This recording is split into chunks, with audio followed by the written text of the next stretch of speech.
Hey guys, what's up and welcome to a new Tesla update video. So today, as per usual, let's just dive into it. Let's talk about Tesla. Let's talk about what has happened today and what we can expect moving forward. A pretty phenomenal day, as I'm sure you can probably already tell. But with all that being said and done, as per usual, if you enjoyed the video, don't forget to hit that like button as it does help a lot. This is not financial advice. I am not a financial advisor.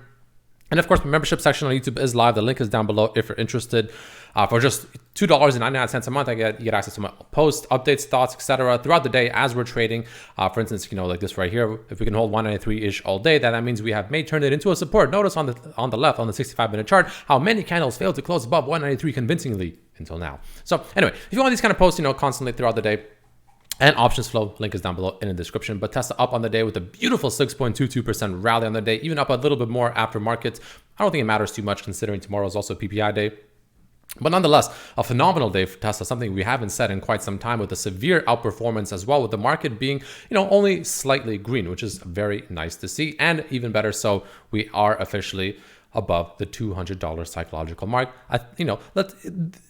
Too early to call victory on the 200 specific level just now, because tomorrow PPI day potentially can bring us back down, or maybe it'll bring us back up to the gap fill. We'll see how that goes. But let's talk about the overall technicals for Tesla and figure out, what can we really truly expect, right? Just strictly speaking off technicals right now. I don't think you need me to tell you that, we're looking bullish. Our side's back over 50, which is bullish. Our side's, obviously looking bullish overall, which is really good to see, right? We finally have pretty much activated, if you will, this inverted head and shoulders pattern. So as usual, what you do with these inverted head and shoulders patterns is you take the bottom rough area of where the head is, to the neckline, which again, we'll just say somewhere around this general level. And then from the neckline break, you pretty much move it right here, and it gives us a rough idea that will pretty much go up to about $210 per share roughly, which is going to be pretty much that gap fill that we have at earnings gap, right? Which is, again, anywhere between 205 to 210 roughly is my main price targets, at least for now. Before, in my opinion, we'll probably stop there for a bit, cool off, go sideways, and then from there, assuming things don't somehow go really bad, I do think that there's a pretty good possibility that maybe a few weeks after that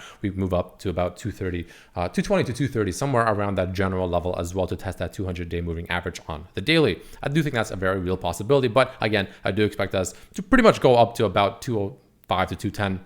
Honestly, maybe even tomorrow. We'll see. If not, I'm not sure if it'll be tomorrow, obviously, but pretty soon, within the next week for sure, if not the next couple of days, really, as early as tomorrow.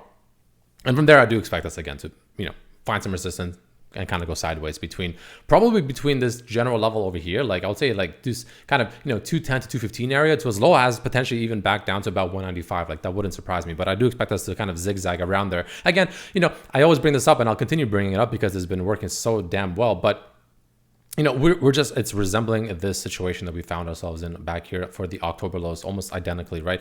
Today's move was a little bit more than I expected, I'll be honest, right? I didn't think we'll go up this high. I thought we'll go up to about 195, 194. That's where I personally expected today's move to go and to stall around there. And then tomorrow we gap up and then go up to that, 205 to 210 level roughly. That's what I expected personally. And that would have followed this almost identically. But even now, it's still pretty darn close, right? We've been talking about this for several days now, how this overall structure has been almost identical, right? Extremely close in overall movement and pattern.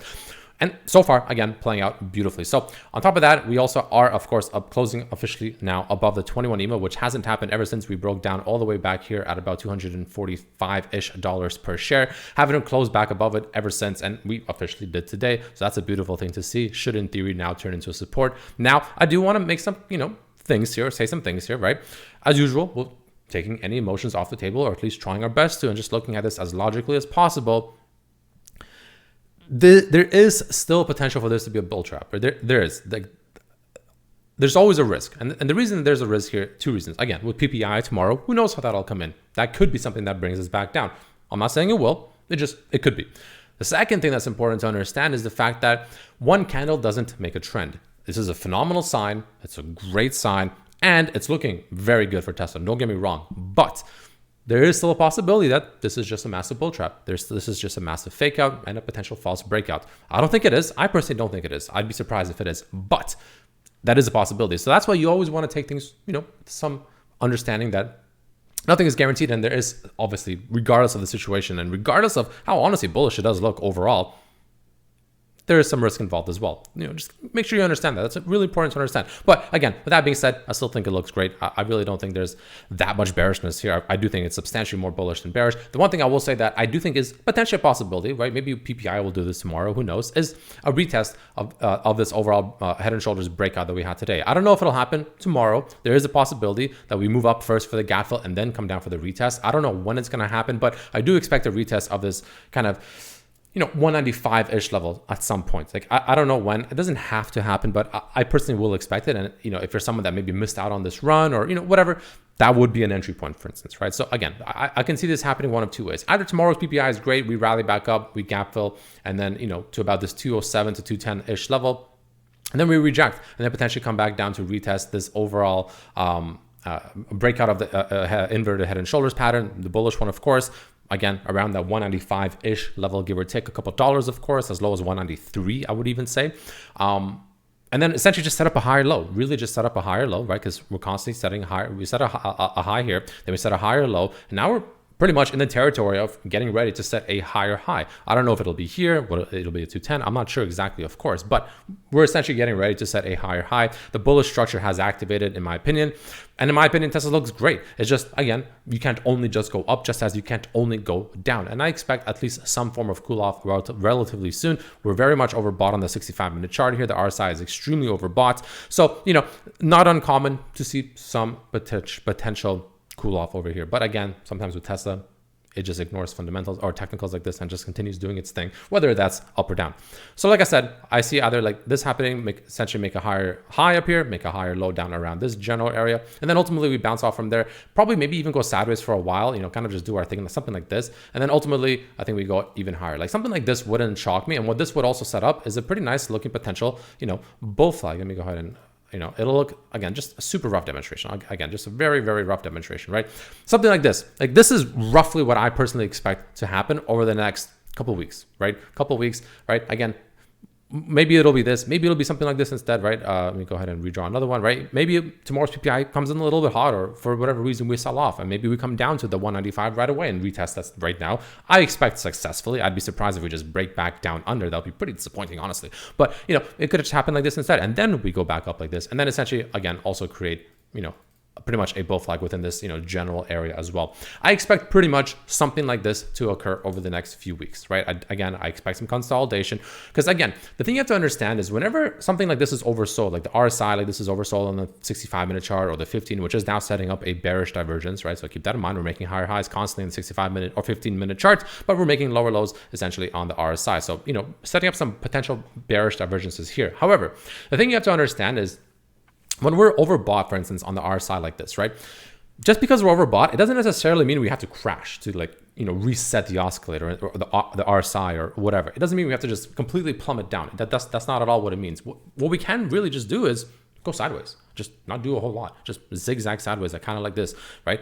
Pretty much exactly what I have here. And just doing this for like a week or two or something like that will be enough to reset this and kind of let it cool off. Like again, a cool off doesn't mean crash, doesn't mean down. It could easily mean sideways. And I think that probably what is going to happen. I think we'll pretty much go sideways between this like 210 to 212, ish area to as low as the 195. And I expect this to kind of, sideways zigzag from there, because on the daily as well, you can see it is an area of massive support and resistance. It's pretty much green rectangle. Technically, we are coming up into it as resistance right now, technically, right? And the volume profile is going to start increasing once we get, you can see, very low volume that we're passing through right now, which is why we're kind of passing through it pretty aggressively. And I expect us to continue to do so. But, once we start getting to this gap fill at, the 209-ish area, let's say, give or take, of course, a few dollars, the volume starts increasing, right? And I expect us to find some resistance there. And I expect us to trade sideways here for a little bit, kind of like we did over here. Actually, we don't really trade, kind of like we did over here, I guess you can say. Very similar move like we did over here. Massive rally. And then we just kind of went sideways within this general area, 195 to like as high as like, what is this, like 210. I pretty much expect us to do this situation right here, this sideways action, before actually continuing higher, personally, as what I believe. Again, to about 230, 220s to 230s is my overall main price target within like probably March, I would say, sometime in March. And that's personally what I would expect to happen moving forward, right? So that's the overall idea that I have right now. So we'll see if that actually plays out, of course. Also, the weekly chart looks phenomenal, right? Beautiful hammer candle last week. So far today, we'll see how tomorrow closes. Of course, this can still change, but Weekly charts looking great, at least short term, right? Short term weekly charts looking great. I have a sneeze coming up. 1 second. Excuse me, something in my nose is tickling me. But nonetheless, weekly charts looking great. Beautiful looking weekly candle. Again, we need to see tomorrow to see how it closes. But I also want to make it very clear that there is still a possibility that Tesla is overall still bearish, right? Even though, again, like I said, short-term bullish, there is still potential that it is potentially medium to long-term bearish, right? Because, you know, we're like within two different things that make this really awkward. Number one is the fact that we have this potential bull flag still forming, like I said, right? This bounce off today, or not today, but last week was the what level was that? That was the 618 level, the Fibonacci 618 level, 177, right? That's where we bounced off the week before. Great. Which is still making this bull flag valid, like I said many times. But okay, well, before I go on to the bearish part, the good news is the fact that the bull flag is valid. And, you know, if we do ever break out of this bull flag, which will essentially be, let's say, sometime in March, anywhere above like 236 to as high as 250, right? 250 to be safe, really. I think it's activated, and I think we rally. I think Tesla is going to have a phenomenal rest of the year. Will that happen or not? We'll see. Of course, as usual, play it by level. However, we did also break down from this overall, massive weekly, I guess, wedge, if you will, right? Where we constantly had rejections here, and then we constantly had support from back when we had hit the 100 lows, and we constantly kept bouncing off of it several times. And then we ultimately did break down below it, right? Not too long ago, a few weeks ago, as you, I'm sure, remember these massive red candles. So again, one possibility is also that this move upwards is nothing more than just a retest of this breakdown, which again, like I said, will take us to about $230-ish per share within the next few weeks or so, maybe a month or so. And that just could be a retest of this breakdown, and we continue lower, potentially even come back down to this, channel one more time to the bottom of it, which will, by then, when that happens, it'll be close to 150s, really. We'll see. We'll take it level by level. That's just like a more broader picture, like over the next few months, potentially, right? So we'll take it level by level as usual. But again, short term, like very short term, within the next month, I would say, bullish, in my opinion, bullish. I do think it's looking a lot better than it is worse, that's for sure. And yeah, we'll see how this plays out tomorrow. Options flows, I'm sure you can probably guess, is extremely bullish. Now, there was some things that came in here. Thought I saw a golden thing here for a second. One thing that came in that was kind of interesting to note is the fact that I wouldn't put too much weight in it, but this right here. 14.7 million and 2 million puts came in for March 15th. The 14.7 million is a 290 put. The 2 million is a 300 put, so extremely in the money. So, and it is a block order, which to me tells me that it's most likely an institution hedging. And the reason I say that, I'll show you soon, is because Apple had a similar order like this, though. It was much weirder. We'll talk about that really soon. But I think some institution was placing some of these orders like this as a hedge because it's extremely in the money. Like, it's not some super duper bearish order that is like severely out of the money or something like that, and they expect Tesla to crash. This is exceptionally in the money. So even if Tesla goes up from here, this is not going to lose too much value because there's just so much in the money, right? And Apple had a very similar order that came in as well, which you can see right here. These three right here, also block orders right here. But the weird thing about this is, actually, no, sorry. One of them is for March 15th, but two of them are actually for tomorrow. I don't know why, but they are 1.1 million, 1.9 million, 1 million pretty much. Also very much in the money.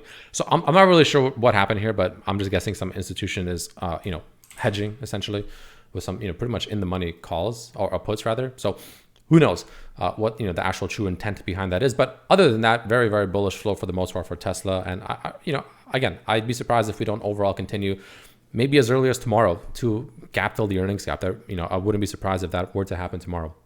But that would be my first target. And I do expect us to find resistance around that general level and then kind of start going sideways for a while before we move up even further, in my opinion, as we essentially set up a bull flag. And that's, again, what I personally expect. So with all that being said and done, ladies and gentlemen, thank you so much for watching. If you enjoyed, don't forget to hit that like button. And as per usual, I'll see you tomorrow. Don't forget to join the member section down below in the description of the video. $2.99 a month. That's all it is.